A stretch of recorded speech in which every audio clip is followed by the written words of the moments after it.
हर हर महादेव शंभु काशी विश्वनाथ गंगे।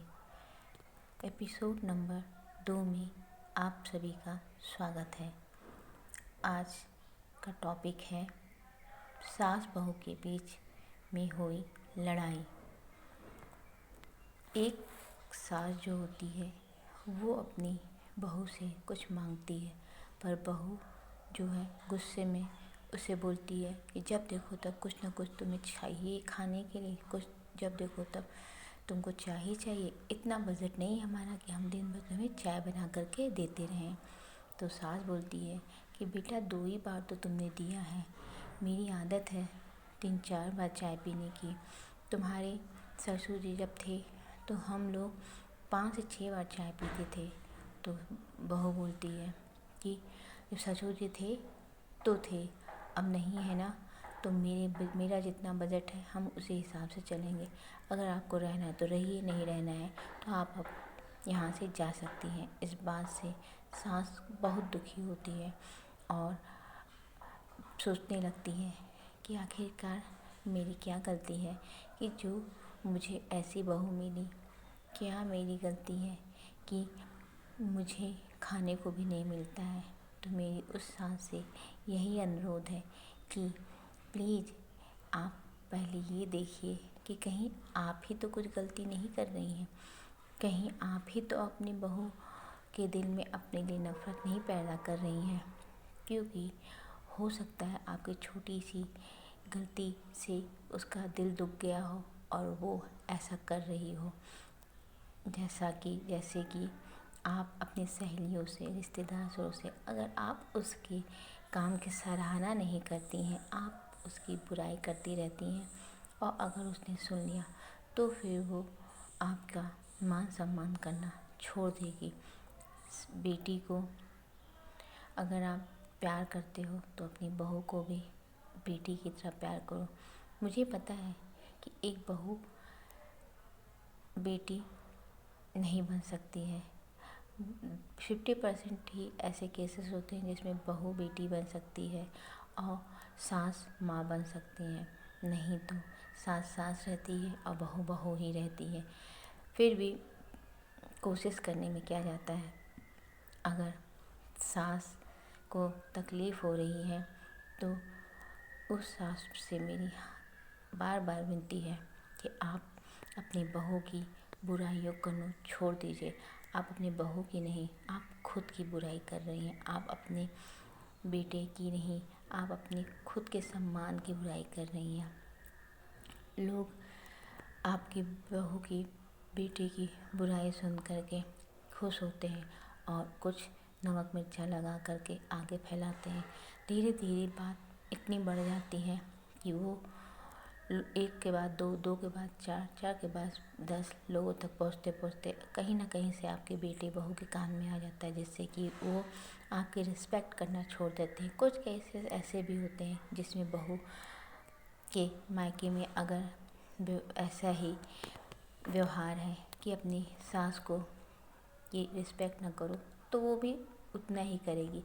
ऐसे केसेस में आप अपना समय बर्बाद ना करें। उनको समझाने से अच्छा है कि आप अपना प्रेम से रहें। अगर उसको नहीं समझ में आ रहा है तो आप उनको उनके हाल पे छोड़ दीजिए और आप उठिए। ये उम्र है चुगली करने की नहीं, ये उम्र है रोने की नहीं, ये उम्र है हमें भक्ति की तरफ बढ़ने की, प्रभु की तरफ बढ़ने की।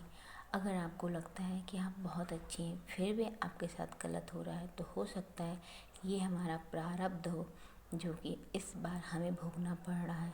तो आगे वही प्रारब्ध आए, इससे छुटकारा पाने के लिए हम प्रभु की ओर चलते हैं। हमारे साथ आइए, बैठिए, आंखें बंद करिए और बोलिए कि हे प्रभु, मैं आपके शरण में हूँ। मुझे पता है कि मेरी भी गलती हो सकती है, या मेरी गलती ही क्या है। अगर मेरी गलती नहीं है तो भी, और अगर है तो भी मुझे क्षमा करिए प्रभु। मुझे सद्बुद्धि दीजिए, मुझे सही रास्ता दीजिए, मेरे बेटे बहू को सही रास्ता दीजिए, सद्बुद्धि दीजिए ताकि वो समझ सकें कि मैं सही हूँ या गलत। हे प्रभु, मैं आपके शरण में आई हूँ, मुझे अपने शरण में लीजिए और रोज़ निरंतर निरंतर यही कहते रहिए।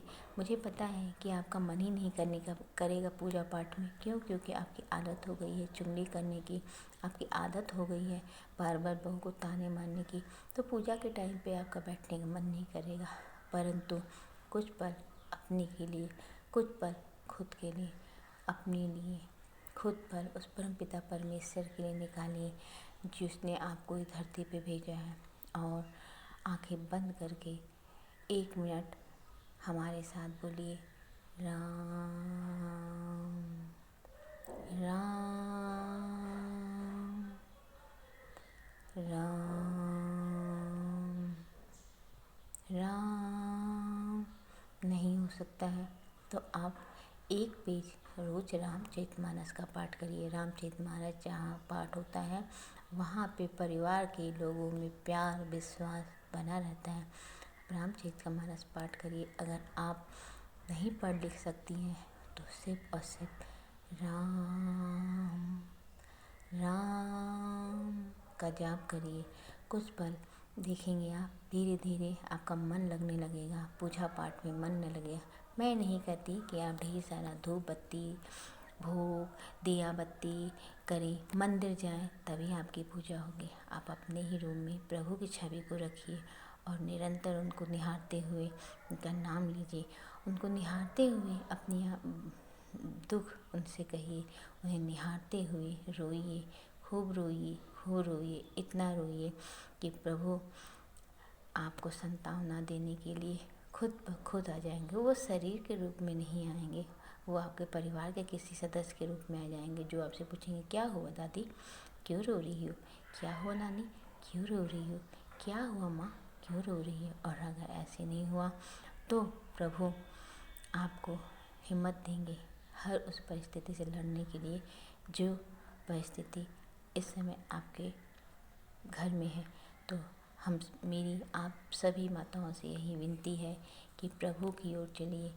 इस लड़ाई झगड़े ताने और बुराइयों में कुछ नहीं रखा है।